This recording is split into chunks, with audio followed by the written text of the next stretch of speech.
Electrocast. And so you say, how do I get that, White Eagle? I want that experience you had.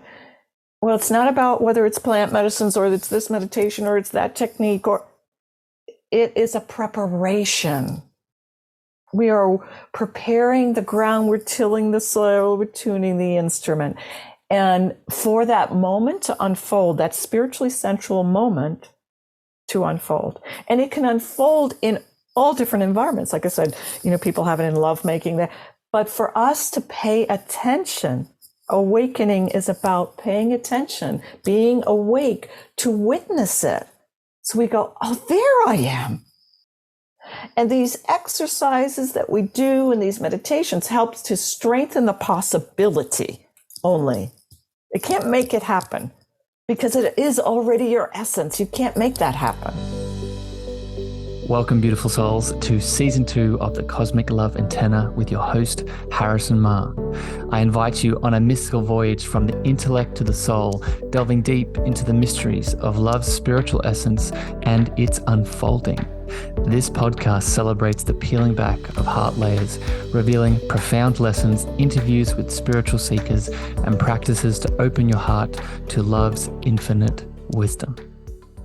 Good morning, evening, afternoon, magical beings. Welcome back to the show. Welcome back to the Cosmic Love Antenna and another deep dive into your beautiful spiritual heart space and a pulling back of the layers that are restricting your loving light from being expanded. Today, this conversation is for you if you are a spiritual seeker that is looking for more sacred purpose in your life. This episode is for you if you are a spiritual seeker that maybe is getting a bit stuck with your journey and you've tried some certain tools, some certain modalities, some certain teachers and ways of being, but still there's something in your way. So today's episode is on all things spiritual sensuality, unearthing your 5 sacred purposes. And I'm really excited to go into it today with the powerful woman, the powerful being, the powerful soul that is White Eagle Medicine Woman. White Eagle Medicine Woman is an internationally respected shamanic teacher and practitioner. White Eagle has worked in private practice all across the world with individuals, groups, and organizations. She firmly believes that shamanism, which we'll speak a bit about today, offers the most holistic and comprehensive approach to the human psyche and condition.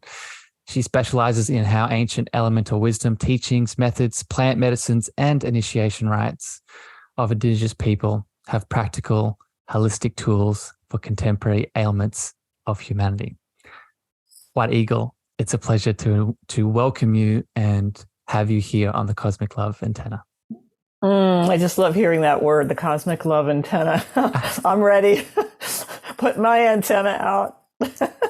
we were joking before we started recording how that's kind of the mission of everything, right? They're coming back to love that's in all aspects. Would you agree?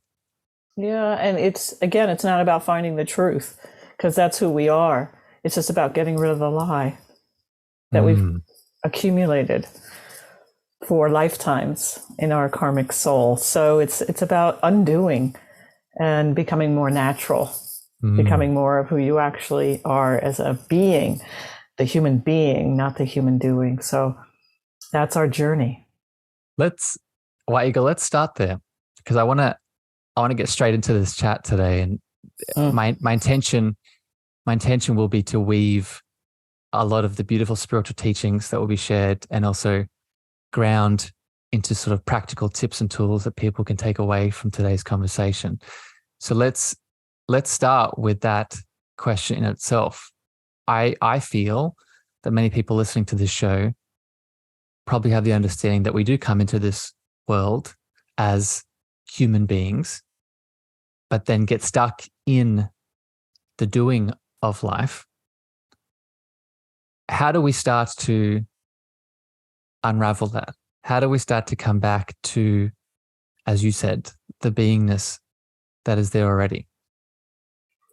Well, the fastest way, I think, and some of my teachers, my kahunas from Hawaii, say that when you experience the ecstasy at the end of your exhalation,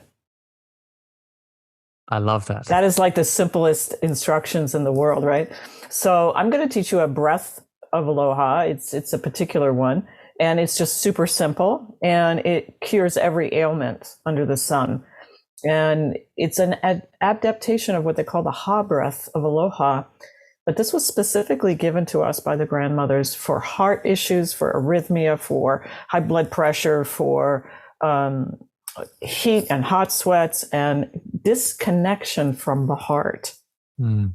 And it's very easy because in our Native American way, the medicine wheel, the four-directional medicine wheel, is really a symbol, a literal symbol, and we'll go into that, of the heart and the four chambers of the heart. We have four chambers to our heart. So those are those four directions. And so this breath is done that way. So maybe we can just start with that. Please. Drops us into being instead of like the mind chatter. So just take a moment to close your eyes wherever you are. This breath only takes 1 minute. And we're going to imagine breathing in from the back of the spine, the back of the heart. It's where we put a lot of protection on the heart. And so if you can't do it, just make the intention that you're going to inflate your spine and then breathe out your heart very gently with no big deep breaths. This is super subtle. And just notice the awareness on the heart. The second breath, we're going to breathe as if we could breathe from the front of the chest out the back of the heart. So just very lightly putting your hand on your heart.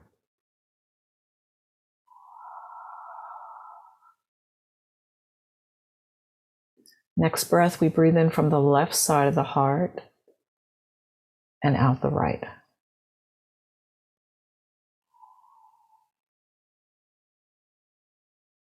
Next breath, in from the right side of the heart, out the left.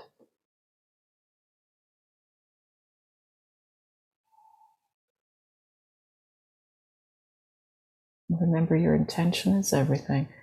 Next breath, breathe up from the ground through the center of the heart and out through the top of the head.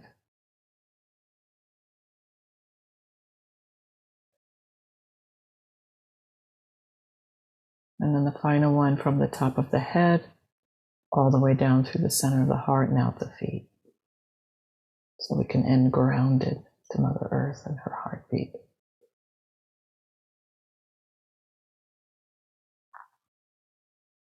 And let's try it one more time, that whole circuit, from back to front, front to back, left to right, right to left, bottom to top, and top to bottom. So let's do that circuit one more time in silence.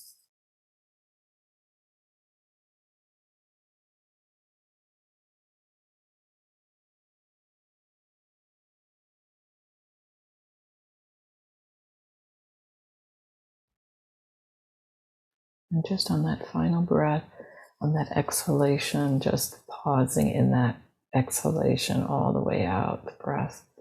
And just before you take your next one, just notice that space between.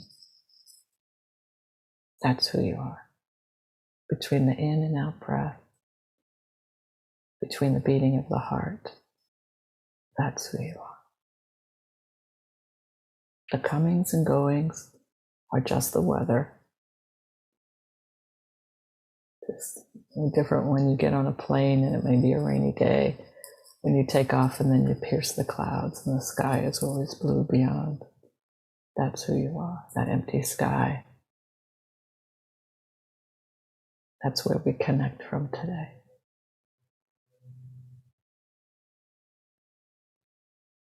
So when you open your eyes, try to hold that presence of that space with you, that space of eternity. That isn't your personality or your gender or your culture or your religion. It's your existential essence.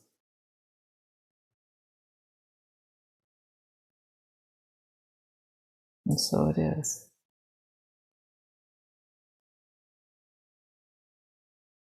That's much better. Much better. Much better. So, first of all, thank you for sharing that, White Eagle. I didn't expect you to share that beautiful practice, and it highlights many things. But just the one thing I want to pull out for people tuning in is the significance of our senses being a pathway back to this beingness or this presence or this inner being, whatever you want to call it or whatever you connect to it as. It's so easy for us, and I'm sure we'll talk about this in different ways today. It's so easy for us to get stuck in the stories, the personas, the beliefs, the thinking, beautiful thinking mind. And it has its role, has its place. But when we can come back into the body, especially with a practice like that one, it often is the window to the sort of purposeful moment that we are currently in always, right? Which sort of directs us into, White Eagle, I want to get into the core of this episode today and the teachings that you're sharing with the world. And I guess where I want to start, I think definitions help us set a foundation of where we're going.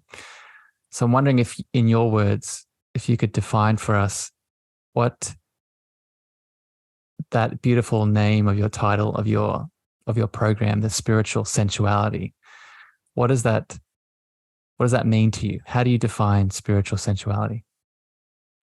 Wonderful. Well, I'm going to take us from this breath work, right? Yep. Ishtaba. It's called Ishtaba, which really means the house of light. And this idea of what you just mentioned, connecting us with the senses. So I'm going to kind of take that deeper in. The word spiritual, we kind of all understand as of the spirit in the 5 elements of the medicine wheel of earth, air, fire, water, ether. Spirit is that which permeates all life. Yeah, that is that quantum field in that they speak of in quantum physics, right? It's that, Rumi says, between right doing and wrong doing, there's a field. I'll meet you there. And so we understand. My favorite quote. Oh, okay, wonderful. So this field of energy or the spirit, and then you have the word sensual, which means of the senses. So when the spirit is housed in the 5 senses completely and utterly, Hawaiians call this vertical time versus horizontal time. And they say all healing takes place in vertical time or in spiritual sensuality. And what this means is, my teacher gives an example of, riding on a surfboard, and you've got that wave and you're just in that flow, right? You're in that knowing that you're just getting that blissful lift. Other people describe it in a moment of lovemaking where all time is now, or in the near-death experience when the whole life flashes before you and all time is now.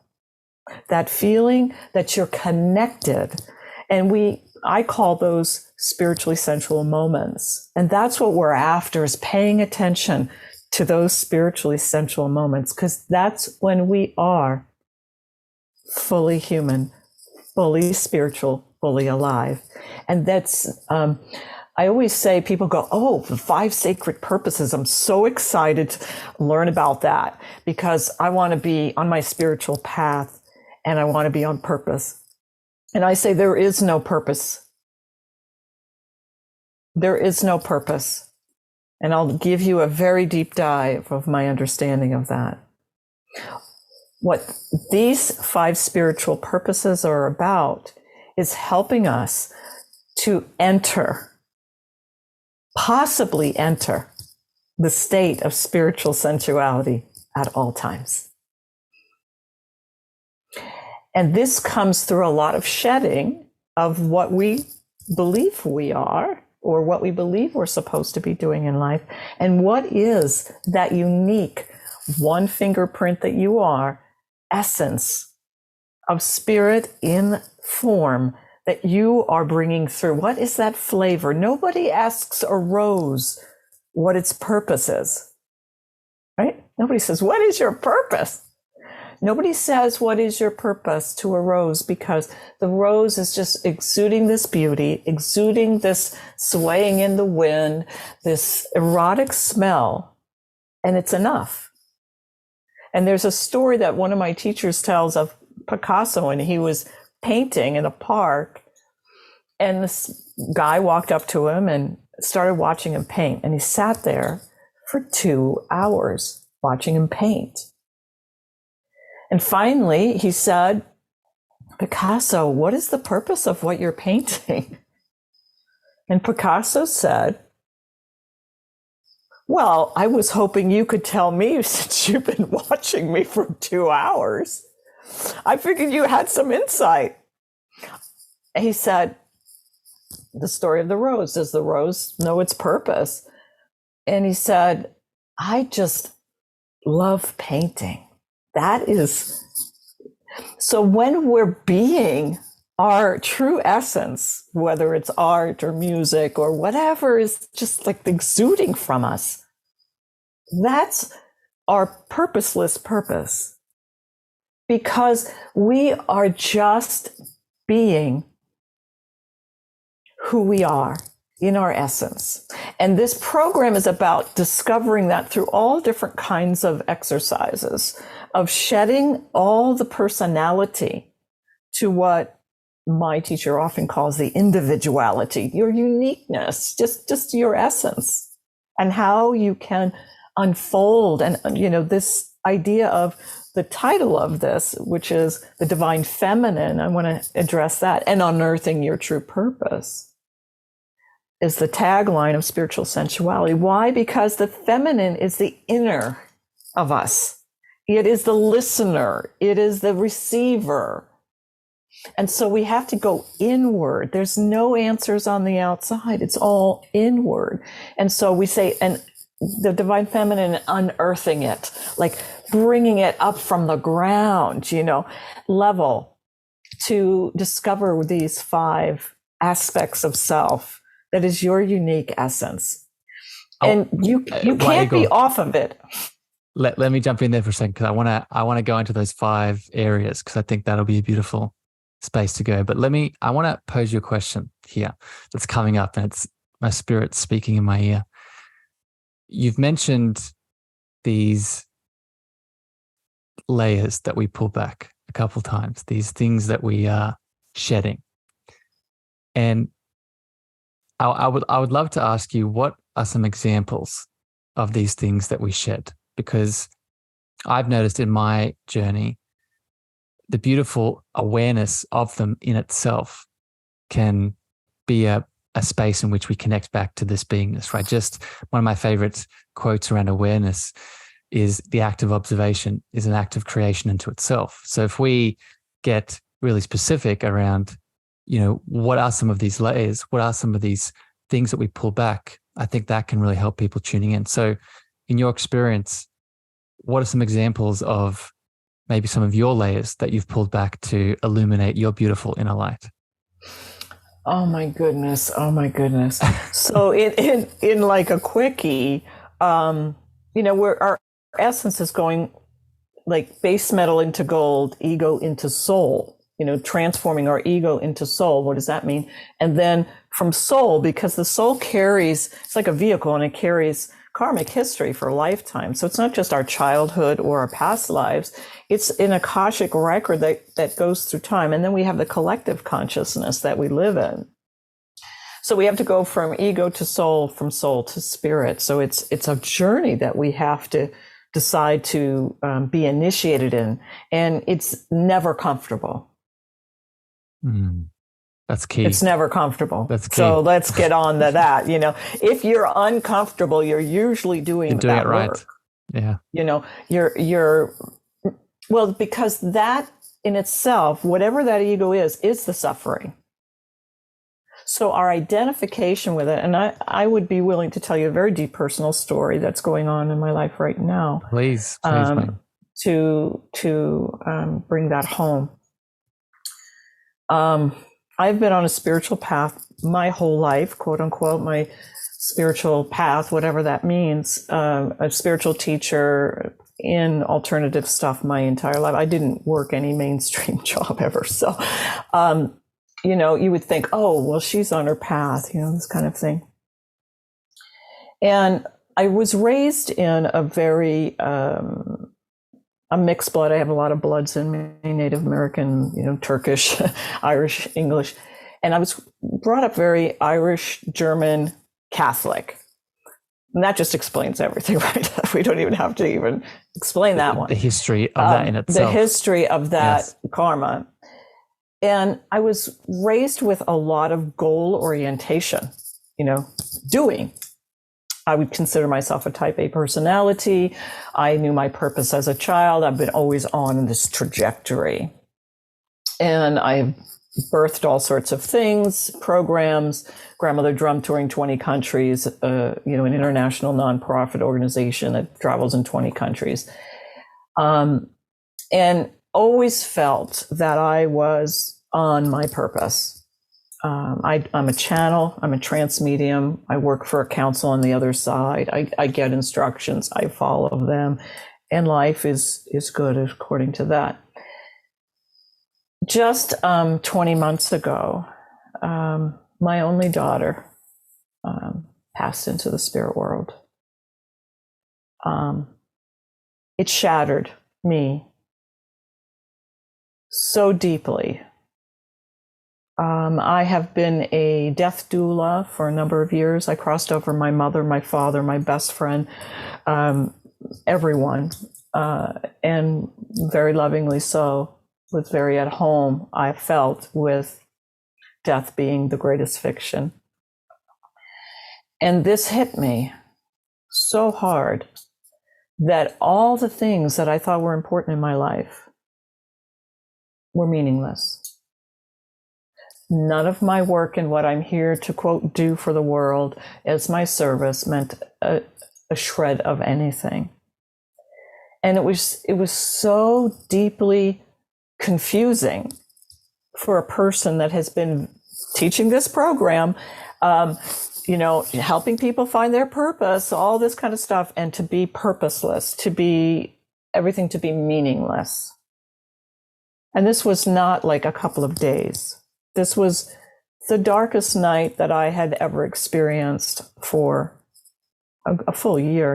I was working this deeply and not being motivated, not understanding why I'm here anymore, wanting to be with my daughter. And it was easy to me to consider because I nearly died in 2019. I was 21 days in the hospital. I had 4 surgeries and barely made it. It's a story that I won't go into right now. But so I understood my own death, was like very at home with that concept, but hers was worse. And what I said, and what many mothers say, is my daughter didn't die that day, I died that day. And I went through an experience of what I'm finally coining, because no one is talking about this, dismemberment. Talk about sensory dismemberment. My body was feeling like I had somebody cut my arm off and I was just laying there. A part of my body was dead. Like I didn't even know how to deal with my womb, the pain in my stomach. My balance was off. I could not seem to navigate that this person was a part of my body and was gone. And so I did some very, very, very deep dive work. And lucky that I was in this particular process is that, I've been a trance medium. So talking to my daughter began. And she began to automatic write through me. The first couple of weeks, I couldn't hear anything and I was just flipping out. And then finally, she talked through another medium to me and said, "You got to automatic write with me, Mom." because you're just so overwhelmed. And I was like, okay. And I, did this religiously, where I would meditate, light a candle, and just ask her to come. And then she started to teach me. And she was the only one that could help me, the only one. And she began to give me some instructions, which I followed to help with my somatic suffering. And then she said I needed to do 3 successive plant medicine journeys with this particular plant, this many months apart. And by the 3rd one, I would totally have my own epiphany of the whole journey. Well, the last one happened in July. I'm not going to go into the others, but the last one happened in July. And I finally understood why I had to die that day, and why I had to lose all meaning and purpose. And it was like a landslide, a bulldozer. And it took everything of my existence and made it invisible. And I'm going to say something that might be kind of, I don't know what it's going to sound like, but I had an experience of enlightenment. We could call it a flash of enlightenment for 8 hours. My soul came. My voice was not any other being that I work with, and I work with thousands of beings on the other side. It was my own essence spoken to my little me, my ego me, my whole body filled with light. And the voice only spoke in first person and said, I am the light that I am searching for. So I want to say that to everyone, to say it to yourself, even if you've never had this experience that I'm about to share. I am the light that I am actually searching for, that all of my goals are for, that all my awakenings are for, that all I want to have this better life for. It already exists. It's never not existed. And this weren't words to me at that time. This was a realization that was so full-bodied, that was so full consciousness, because I felt like my baby girl was my light. I called her that. I called her my bright star. And that this light was taken. And I could not, you could have said that to me, but you have the light that just as much, that meant nothing to me. And this experience was so deep, so total. And my little self was buzzing around like a mosquito, a moth to a flame, right? This whole body was light.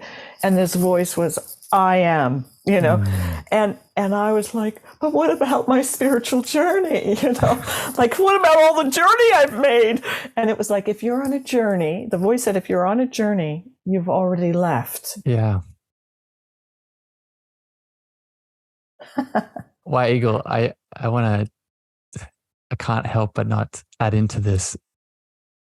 So first of all, thank you for sharing that beautiful journey. You shared a bit of that for our pre-chat, but you didn't share all of it to that degree. And I think the topic of today's conversation and this understanding of spiritual purpose.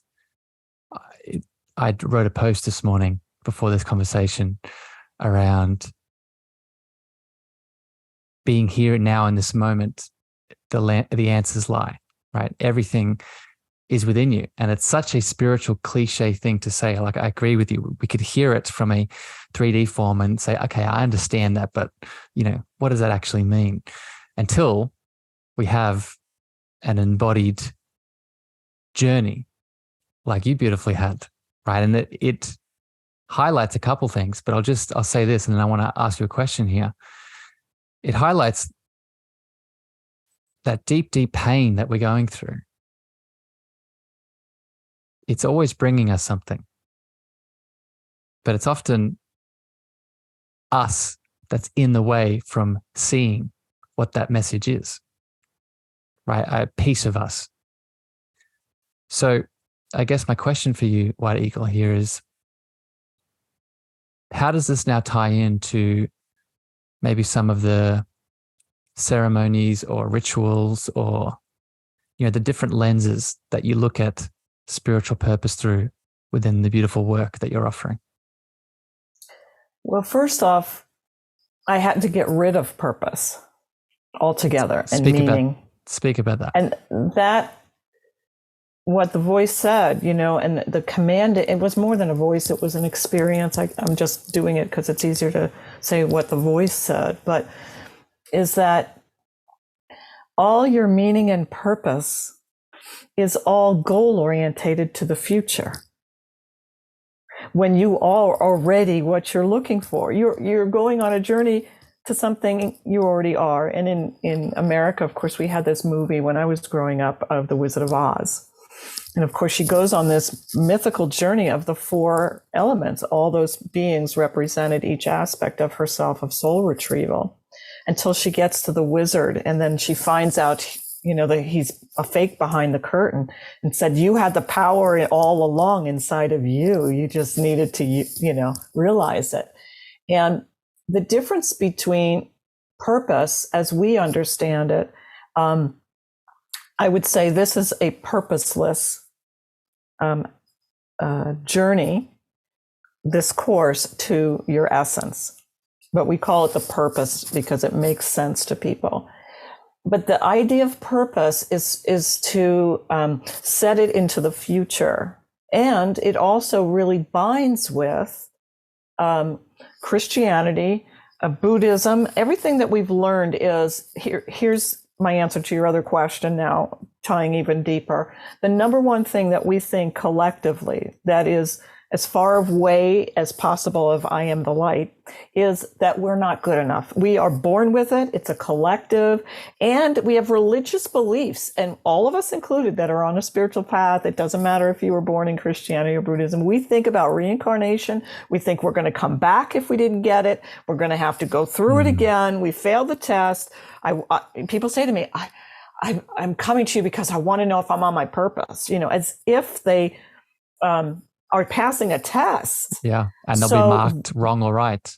That whole consciousness is what died in me that day. This whole thing of, I have to get somewhere to realize something. And in the East, what we understand about meditation, I'm a sannyasin of Osho, and I've done thousands and millions of years of Osho meditation and this kind of Eastern stuff, is that we can't do meditation. It's an oxymoron, right? Because meditation is your essence. When you experience meditation, we could call it spiritual sensuality. It's the same. But we do breath work like we just did. We do all sorts of sound healing, kind of toning, mantras. Why? To allow us to possibly tune our instrument, because the 7 chakras are the 7 notes of the scale, just to tune our instrument so the music can play through us of creation. It is just preparation. When you do the breath work like we just did, we just prepared ourselves to get into a state of who we actually are. But we can't make that happen. I have traveled how many lifetimes, including this one, and I never, ever had the moment of self-realization. That's all I ever wanted. That's my goal and that's my purpose, self-realization. I couldn't make it happen. You can't make it happen. And so you say, how do I get that, White Eagle? I want that experience you had. Well, it's not about whether it's plant medicines or it's this meditation or it's that technique, or it is a preparation. We are preparing the ground, we're tilling the soil, we're tuning the instrument. And for that moment to unfold, that spiritually sensual moment to unfold. And it can unfold in all different environments. Like I said, you know, people have it in lovemaking. But for us to pay attention, awakening is about paying attention, being awake to witness it. So we go, oh, there I am. And these exercises that we do and these meditations help to strengthen the possibility only. It can't make it happen because it is already your essence. You can't make that happen. I want to play a bit of devil's advocate here for you, White Eagle, and pose you something that I feel some people might be asking. And before I get to that, the image that I get when you're sharing this is, I'm a big fan of Eckhart Tolle, and this is an image that he describes, and you've probably heard it. It's, the light of consciousness that we are, this beingness, this deep essence, we could describe as a light with a light shade, right? And that beautiful expanded consciousness light, it's always on, it's always there. But the question is, what is the density of the nightshade that we're currently observing through, right? And all of these practices that you've beautifully highlighted today help us come back and move through that density. But the devil's advocate that I want to play at you here, White Eagle, is, okay, we connect into the beingness, we're feeling creative source or purposeful source move through us. Does something happen at that point, right? Are you usually evoked to add yourself to the collective? Are you usually inspired to, I'll use the example of the beautiful tour that you went around the world with the drum. How do you explain this part of the process? Is it presence wanting to help the collective expand? How would you explain that sort of outward expression that comes? Well, I love your question because it's exactly the same question I asked this omnipotent light. I was like, will I ever want to do anything again? Because if I already am, like, what do I need to do anything for? What's the point? And what's the point? Yeah. And the light said, I don't know if you will. And I was like, I said, well, will I get up, from this bed, because this medicine really knocks you for a loop. And the voice said, can you get up from the bed? And I said, no. Then you're in the future. Okay. So this went on, and I kept interacting, like, will I ever do anything? I mean, I'm just going to sit around, and just delight in myself? No, if the light wants to express itself, the beauty of itself, and do this or that or the other, perfect. But you cannot add to your light or diminish your light by doing it. That's what has to be clear. That's the key. Yeah. And that was like, oh, so I can't get better? I have to achieve? It was like, no. It used the word, if it's of delight. Isn't that an interesting play on words? This delight, it's coming from a sense of overflow, wanting to express beauty into the world. And all the things that don't have purpose are things like beauty, like the rose, like your own essence, health. Okay, so you don't go to the doctor and go, why am I healthy? What's the purpose? You only go when you're sick and say, what's the purpose of me being sick? Right? What's the purpose of me suffering? That's when you are not in essence anymore, or dis-ease, we call it disease. And, we've had Carolyn Mace and all these wonderful mystics talk about, all the symptoms of all disease have to do with our own issues, because we are out of the harmony of who we are. So we only ask what's the purpose when we're out of that. And that's what the light was showing me in that. It's like going somewhere. And I said, where will I go? And I noticed that when I was in this experience, the light was only down to about my thighs. It did not go down my knees to my feet. The whole 8 hours, I'm just laying there going, oh my God, this is so far. And this whole experience is happening. And it's literally, Harrison, burning my entire identity. Then I was like, how's it going to burn this course? Because this has been my focus, its purpose.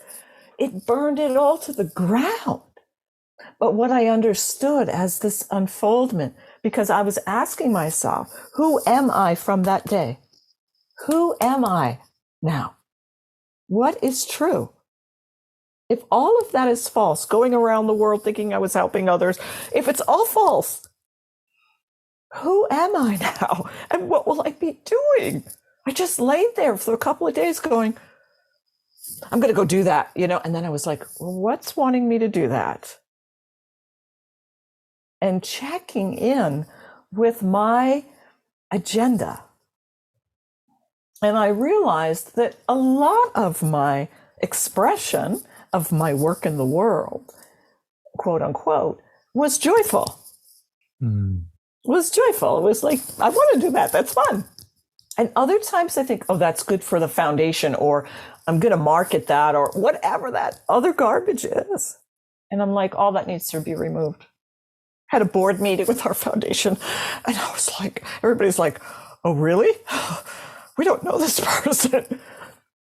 So it severed everything. And just like I have read for all my life in every bit of the work I've done, from every great teacher like Eckhart Tolle to you name it, is that it's such a flash. It strikes you in an instant of recognition. The realization is instant. It's like you always have, always will be, and you're like, holy mackerel, I have just been wearing this plastic mask, and it's so, I was weeping through it because it was so hard for my ego. My ego was just going, everything you've done means nothing, really, and yet it was so freeing. It was so freeing. It was like, what does that mean if I free that? Who am I without that identity? And it's a very Western identity anyway, this idea of goal and accomplishment and striving and purpose and, Tom Robbins, be all you can be, it's part of it. And it's like, it's fine as long as we don't identify with it as being real. And lose what the truth is, right? Lose what that deeper, let's just call it light from this point on, what that deeper light is.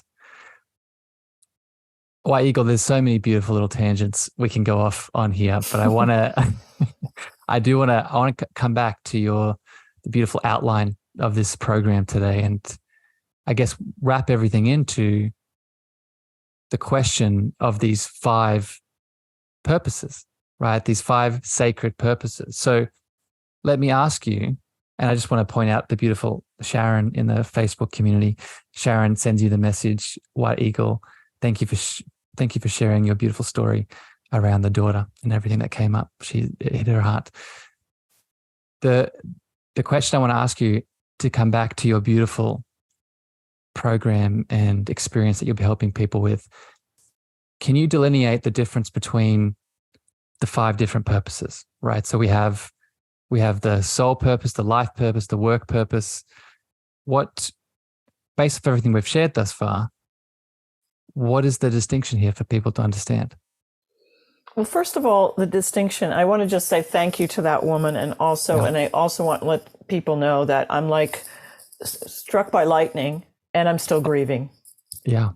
I'm still human. So, and what's different now is that the light is penetrating all of it to be perfect in itself. Like, it's the nowness of it. And this is, the light said to me, when I said it wasn't down my legs, and how do I get it down my legs? And it said, you're in the future. Just be with it where it is. And it said, these legs have never walked light before. That's a profound statement. It means you haven't fully embodied it yet.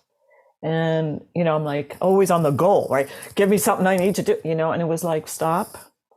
At some point, it said the light will penetrate the I am the light.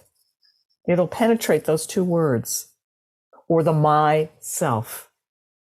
And that's when the explosion will take you. And so it was like this understanding that there was still more self to penetrate, more ego self. And it didn't like suddenly vanish, and I don't grieve about my daughter.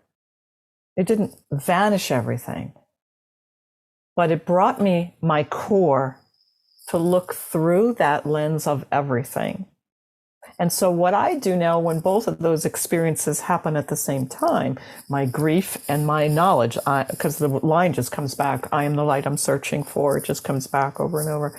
And then I just ask that light that I have been searching for, that is, to just hold this other aspect that is still suffering from the illusion of separation. Mm. Okay. I call that White Eagle holding the child, holding that child piece in love. Well, it's not always the child piece. In my case, it's the mother piece, but it is not my wounded child in that case. And we have 5 aspects, the same as the 5 things: inner man, inner woman, inner boy, inner girl, and high self, that we work with. And that's a very particular work called balancing our shields. So yes, it's sometimes the child, or it's the adult shield, or whatever. So I want to tell people that it's like, doesn't just vanish everything, but it penetrates everything if you ask it to, or embraces everything with a different awareness, a whole different thing. Just like we open this with this immense love that says, fine, you're still an illusion. Oh, I love you anyway. It doesn't matter. It doesn't matter. So back to the 5 now. As we unfold in the 5, which is really just the 5 elements, again, spirits housed in 5 senses in this vehicle that we call the body. And so what we're doing is, through these 5 purposes, which I just like to see the word purpose as focus. It's focusing light. That's all we're doing. We're focusing light to look deeper. And the first one is our East purpose in the medicine wheel, because that's grandfather's son in our native way. And that's the rising of consciousness, the beginning of consciousness, the rising of the sun. It's our solar plexus, where we call our I am center, right? The solar plexus. And so this is the beginning of understanding I am the light that I'm searching for. And it's all the gifts and talents that we came into this life with from the past. So it's the natural artist, the natural healer, the natural musician. Again, coming back to essence. You like to word our true light. I just like to use the word essence.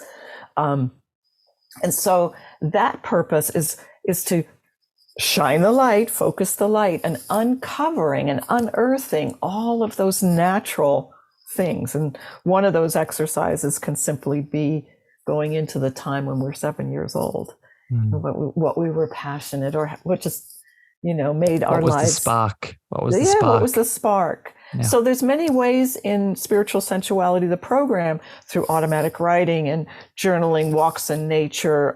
We make ceremonial art throughout the whole time. We make the rattle for this, because the rattle is the first instrument we're given when we're born. And that's to call that essence from the past life into this life. So there's turning the medicine wheel to the south has our life purpose. The south is our water element in our sweet medicine teachings. It is our emotional body. It's also the heart of the matter.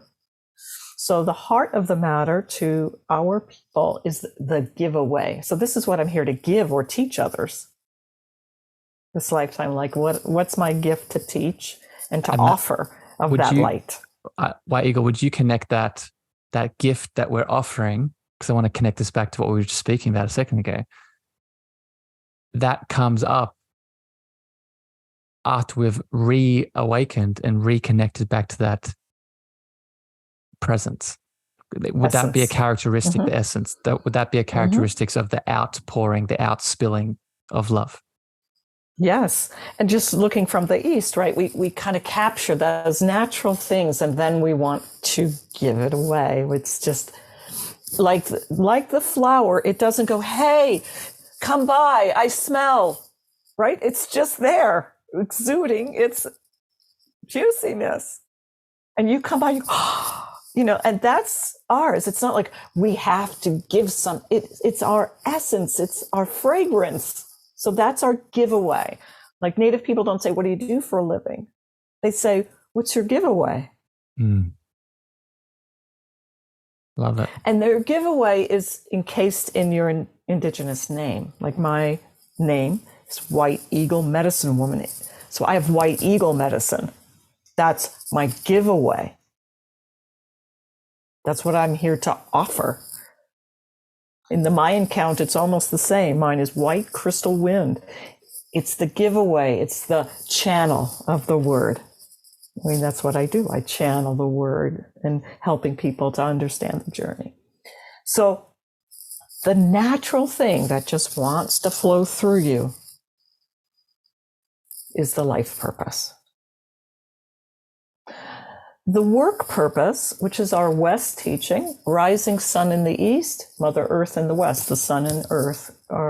This is a medicine wheel that I will say, without any vanity, is the true medicine wheel. We have many people go, oh, I don't have that in the South. I have that in the East. And this is the way the cosmos is set up. This is the way our bodies are set up. And they're called sweet medicine Sundance teachings. So the West teaching is the earth element, the body itself, and our work purpose. This means our actual service. We're going to see that in a minute when we combine all of them. So if all of these are happening, this is what it practically looks like you sitting there doing a podcast. Like that's the practical application of the giveaway. And the other purpose, which were two purposes, which we have not mentioned yet. And the rose, with the rose analogy, because let's keep using that because I think it's a beautiful one. What would be the work example? Would it be the petal that's flowering or the actual fragrance of the smell that's being expressed? Oh, another great question. Okay, so in Alaska Native culture, they have a word for this. It's called tana'awa. And it's such a beautiful word because it means the work of the land. So it's not the petal, nor the stem, nor even the roots. It's the earth mother. It's existence. It's creation itself coming through that physical manifestation. All the plant kingdom, by the way, is in the South in the medicine wheel, and they're called the one-leggeds. Yeah. And that's our idea of oneness. And that's why plant medicines teach us about our light and our oneness, because they teach us about the essence of the dream of Gaia, which is to be heaven on earth for us, to be the embodiment of beauty. So yes, you could say all of the flower and the stem and all of that, but this word goes even beyond that, right? It's like I'm surrendering to something even greater coming through me that is Gaia herself, the larger elemental energies of consciousness that are just breathing through this empty bamboo that I am, the holes in the flute, as the Easterns say, that make the music, right? My things that I think are my wounds, or I'm not over my grief, or whatever the story is the holes in the flute that make our own music. Yeah. So that's how I would answer that. It's like, yes, it's the petals, it's the stem, it's the roots, but it's also something even beyond that. It's being that empty vehicle for creation to move through us more effortlessly. I love that. We have two more. Yes, our North teaching is the air element to us. And if you ask me after this, the human design of the wheel, that's a very important thing to understanding this, is opposite our life purpose in the South, now is the North, right? Trajectory. So East, West, we already know we have what I came in, my gifts and talents, and my service in the world. Now we have on the South North, which is our vertical axis in the wheel, we have this being able to give away, to teach. So what would be the opposite? To receive. What I'm to receive or learn this lifetime. What is my learnings? And how many of us, myself included, you probably can raise your hand, are teaching what we most need to learn? Every day. And that is the wonderful balance between the higher, that's called the higher purpose, and the life purpose. So the higher purpose is to receive. Isn't that interesting? It is higher to receive, then give. Yeah. Now, an elder said this to me one time, and I was really perplexed because I'm so service oriented. She says, it's better to receive than give. And then she defined that by then, THEN, meaning in order, right? First do this, then do that, instead of either or. Not THAN, which would have been either or. She said, first receive, then give. Fill your cup with, be overflowing. Yeah. Don't do something with an agenda, which is what the light was trying to tell me. Fill yourself, know yourself, and then flow out of that just by wanting to share it, share the light. It's why Eagle, what it evokes in me is, I often on the show speak about being this beautiful divine channel of love that we are. And the first step in that divine channel remembering is opening your channel up to do what? To receive, right? To receive, as we've talked about in a couple different ways today already, the beautiful answers, the beautiful light of consciousness, the beautiful divine presence of God or divinity that we are, that is already there. So it's a deep, deep truth that, or maybe higher isn't the right word, but in order, like you're saying, in order is the step to take. Because if we're not doing that, then we're most likely acting from a story or a belief or a should or a could, right? Well, this ties directly to the medicine wheel of what I was just saying, the human design of the wheel. The mind is the north element, the mind, air, fastest. Our mind understands enlightened, but where I wasn't embodied, right? So it was nice, like, oh, I am the light, but meaningless, right? So that teaching is always meant to put us in the receptive position. So if you're trying to follow the breadcrumbs of spiritually sensual moments of your life, how we have to do that is open up to the 4 kinds of meditation that help us with these 4 aspects. And that is sitting meditation, asking for guidance. We should never make a decision unless we ask for 3 messages of guidance to a direction that we are planning to go on. And this is part of my free gift, which is, communication from your soul, the 10 messages from your soul that you can get by clicking the link below in this, that helps you start that spiritual sensuality path. And that's one of them. We wait for 3 messages from spirit. And how many of us have had that happen where, somebody emails us or a book drops from the shelf and we're like, oh my God, that's incredible. I asked that question. But we often don't pay attention to the 3 levels of dreaming. There's 3 levels of dreaming as well. So the north aspect is highly misguided, and this higher purpose is highly misguided in Western culture because we always drive our lives by the mind. And the mind is meant to be, like they say, minds are like parachutes. They best function when open. So it's about receiving. We don't direct our lives by our pension plan. We have not met the driver yet of this vehicle. I'll just say that. We have the 4, but we have not met the driver of this vehicle. Who is the one that directs this stage play? And that is our spirit. That's the center purpose. That is what makes all of this unfold properly. The soul has to receive from the spirit.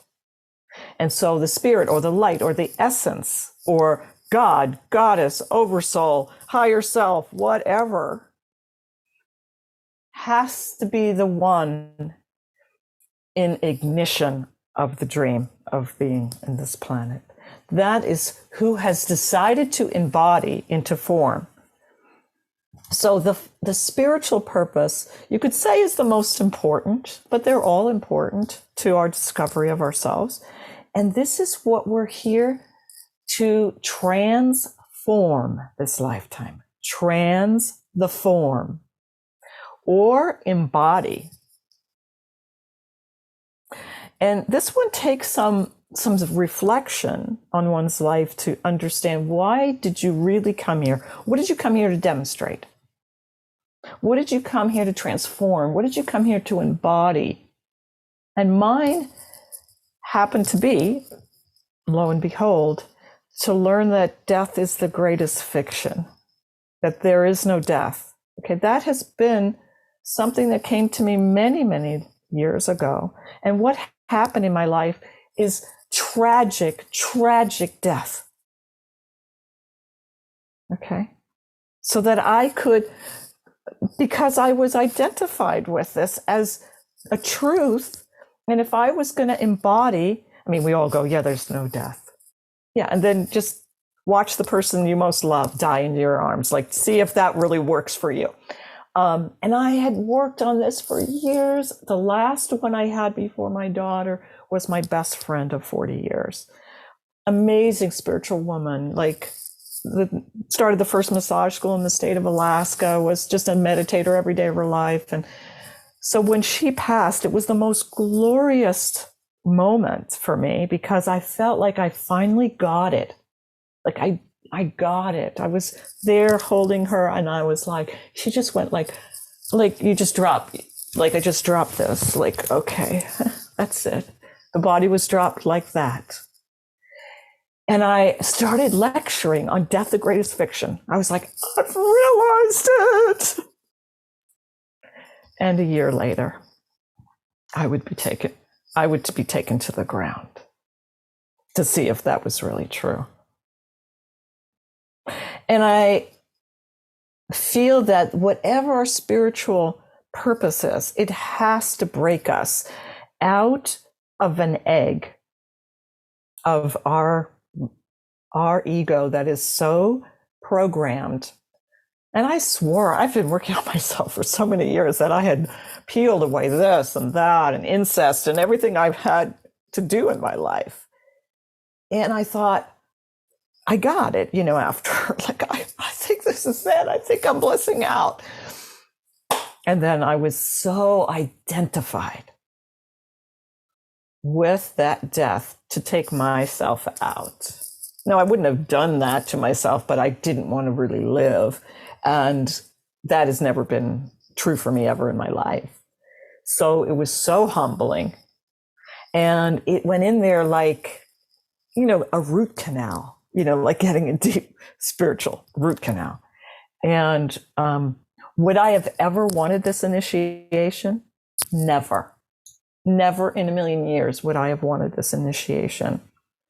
However, I do so much work with grieving parents, with people in deep, deep trauma, and to understand that what's happening in that I died that day is my illusions were on the fire. And I thought it was me because I was so attached to it as being true. And in that self-realization, in that flash of enlightenment, I realized all of it was false. And that I was in a charades my whole lifetimes. I mean, I'm talking about lifetimes. I'm not just talking about this life. I'm very in touch with my lifetimes. And I was like, all of it gone. All bullshit. And I was like, oh, that's so humbling. Here it is. It sounds like White Eagle. So first of all, thank you for describing all the beautiful stages. And I want to speak about that in a second here, but it sounds like this spiritual purpose, if one is listening to this and tuning in and wants to bring awareness to where their spiritual purpose might be showing up in their lives, one could start looking at the most painful experiences in their past up to this moment, specifically the painful experiences that may have caused some kind of ego death, some kind of really held persona to finally crack open. Is that correct? Yes, and that death is essential. Yeah. Death of what the ego and any of its traumas is essential because it's the only thing that, it's like when we learn about, if you have a fireplace in your house and you're a baby crawling around and your mother goes, no, don't touch that, and the first time you reach for it, you get it, pain is part of that. It's part of piercing that comfortability of the ego. And none of us want it. None of us would go, I want to be tested like that, but Native people, we don't look at that as a punishment or a victimhood, which I was trying. I was trying in that year to be a victim. And I just know that that's not true, but it was very hard to disidentify with that. That word is initiation. That's what the word is in Native culture. When you go through rites of passage, they're for your initiation, whether it's a sweat lodge, whether it's a Sundance where the men get pierced, like starved and pierced. Why? Because they don't bleed and they don't have children. And so they don't know what that level of crucifixion is in childbirth. And so they have these rites, the men. That's what we think all the blood rites are, war, everything. They're blood rites that men have created because they don't birth. And that is like, the ultimate ego death, to birth a child, And so I felt like what I went through in this particular round of it is not only birthed her physically, but I birthed myself spiritually. This was like her birthing me now into the light. And what a gift. And that's what she has done. And I named her after my favorite thing in the world, which is the mountains. So her name was Sierra. So this was the highest mountain I would ever climb, and the deepest valley I'd ever go through. And I feel, again, we don't choose those, but they are part of our initiation so that we can manifest what we say we want, which is this divine bliss, which is beyond all separation and all pain and suffering. Because at the essence of all pain and suffering is separation. And, my daughter was saying, why are you crying? You're talking to me every day. I'm telling you everything. You're telling people you lost me. Mom, I'm not lost. I was lost when I was alive. I'm not lost now, Mom. So don't tell people you lost me, and don't tell them I died, because I didn't. And I'm like, what, honey? Like, give me some slack, And I just would be like, and she said, Mom, this is exactly how I used to feel around you. You were always so far ahead of me. And I'm like, be patient with me, honey. This is really hard, And she's writing profound stuff. I mean, totally healing everything I ask. And she's like, we're getting together more than we used to, and we have a better relationship, which we do. And I'm like, okay. So again, and no matter how many times I've been a channel and spoken to people across the veil, I couldn't, I still felt this deep separation. Yeah. And the light said that to me. Just let the light penetrate it. Don't do anything. Just ask that when you're ready, that it will be penetrated too. This too will be penetrated with love, with light. And you can't rush anything. It has to evolve. And that's why we say, well, how do I get to spiritual sensuality? How do I get to enlightenment? And we say, yes, you can meditate. That's a great way. And you can do this, and you can do indigenous ceremonies and all the things that we have to offer to cultivate the ground. Because we spend so much time in the world muscle, right? And so that gets really strong. We're in the mind, we're on computers, we're doing this, we're setting goals, like blah, blah, blah.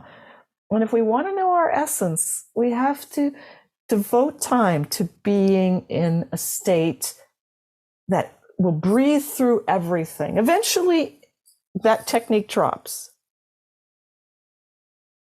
Like Native people don't say, we are doing ceremony. We become ceremony.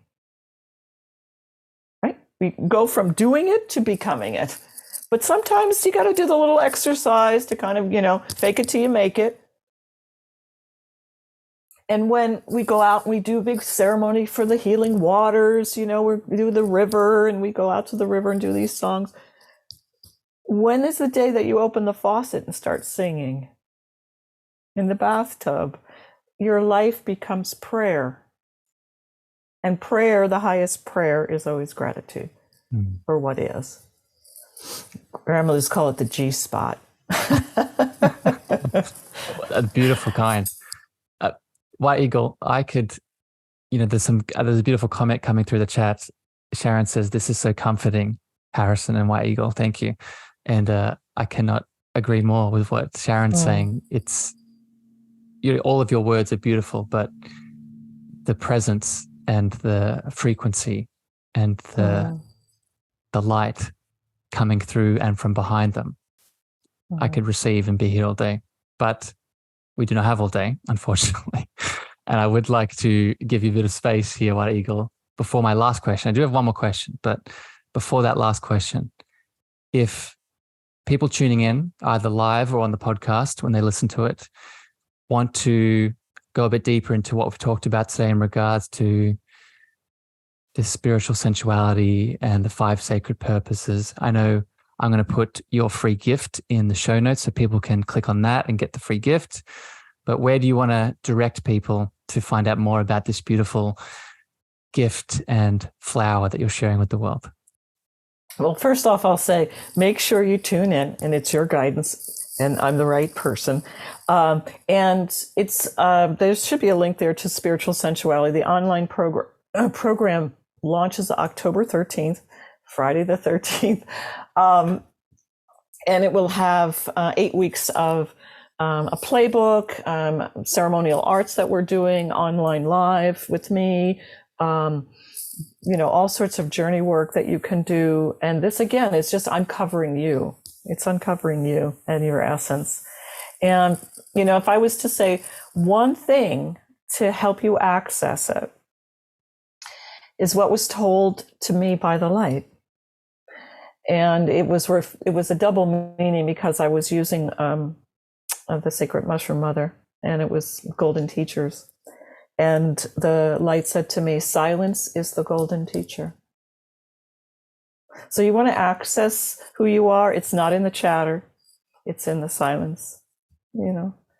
It's in the being. It's in that space between the beats and the breaths is the first way in. The Hawaiians say it's at the end of your exhalation before you take your next breath. When you breathe all the way out and you pause, that's where your essence is. So we can all do that. We can do it several times throughout the day. And that Ishtaba that we did, I asked people to do it for 60 seconds, because it only takes 60 seconds out of every hour that they're awake for 60 days. And we launched what we called 60, 60, 60, take a breath. People were healed of everything, you name it, on the Facebook page. People going, I no longer have anxiety. 1 minute. And so we just set our phones, boom, we'd stop, and we'd just do the circuit. That's it. And my dad, when he came out of surgery, I was watching, he almost died coming out of surgery, and his blood pressure was off the roof, and he was barely conscious. He was just coming out of anesthesia. And I just taught him how to do it, and watch the monitor in front of me change. It's that fast. So you are right there. Yeah, I love it. You're right there. White Eagle, thank you for your medicine today. It's been I'm grateful. I'm going to throw that G-spot right back at you. I am very, very, very grateful for your beautiful light today. My final question for you, and I'm quite intrigued in regards to how you will answer this. And I have a suspicion on how you will, but let's see what happens. This is the Cosmic Love Antenna. And one of the reasons it is named that way is because along my journey and my path, I've come to a reacquaintance that light that we've spoken about in many different ways today, for me, is a deep consciousness of love itself. So I'm wondering, in your world, how do you personally define that love word itself? Oh my, you're asking the big one. I always give you that, Can't let you off with an easy little question. Well, in the medicine wheel of what we work with, is the first one, of course, is the East, which is how we're conceived, right? Sex. And as we journey that wheel to the South, it becomes love. And as we journey all the way through the center, it becomes super consciousness. So sex becomes love. Love then becomes super consciousness. The all-pervading force of the universe is love. And the grandmothers say it this way: the heart is always forgiving. And we can see that in two ways, because we know that The self is the giving purpose, right? To give, but also forgiving, right? It's already before. And I would just say it's the abundance of the existence of essence or light as it is. And it's pure form. You can see that in every animal. Like we say, your pets, they know how to love unconditionally. It's who we are.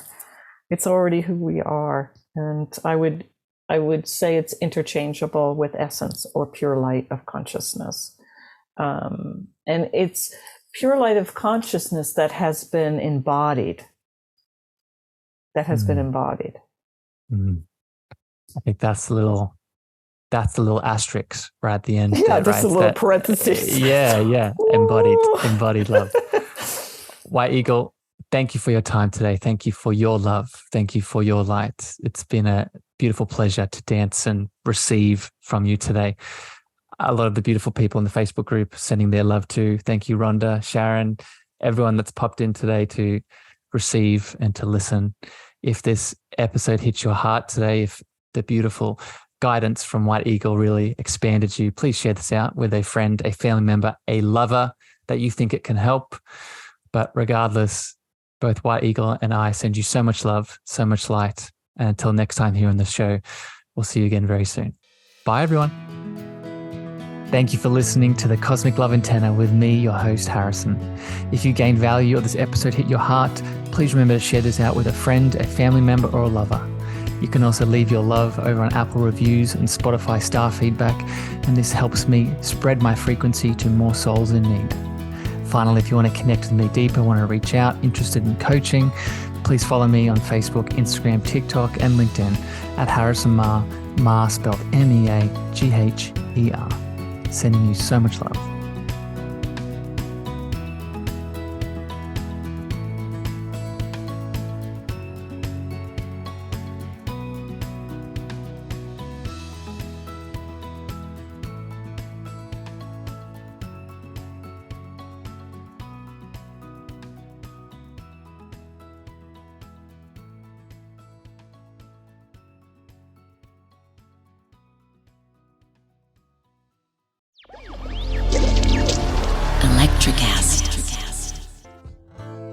Welcome to Tuning Into Sound Wellbeing, where we harmonise your mind, body and soul. I'm Amanda, your sound therapy expert. And I'm Stephen, the curious explorer uncovering the mysteries of sound. Together we explore vibrations, frequencies and the power of sound therapy and tuning forks. Discover ancient wisdom, reduce stress and tune into a healthier life. Subscribe to Tuning Into Sound Wellbeing today.